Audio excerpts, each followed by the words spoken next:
first step to get to that diagnosis is usually to do a nerve conduction study.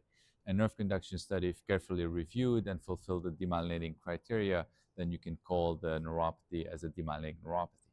And the reason we like to do that because it really narrows our differential diagnosis versus axonal neuropathy that has a much larger, much wider differential diagnosis.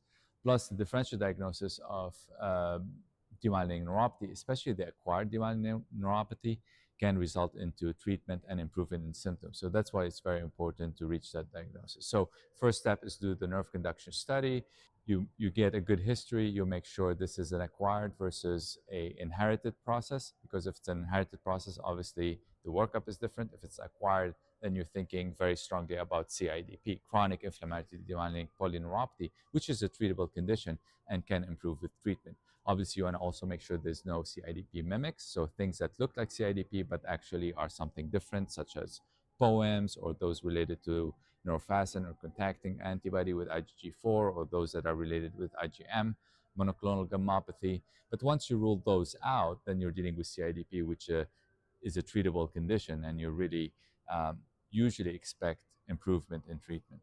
Some of the challenges are really doing an adequate nerve conduction study. So you have to be really careful when doing the nerve conduction study, making sure your limb temperature is correct, making sure your measurements are correct, and making sure you're not over-interpreting or over-relying on the nerve conduction study. So you really have to look at the whole picture, at the clinical presentation of the patient, the findings on exam, and be careful with your nerve conduction study when doing them to make sure that they really fulfill the criteria for demyelination versus you're more dealing with an axonal type of neuropathy.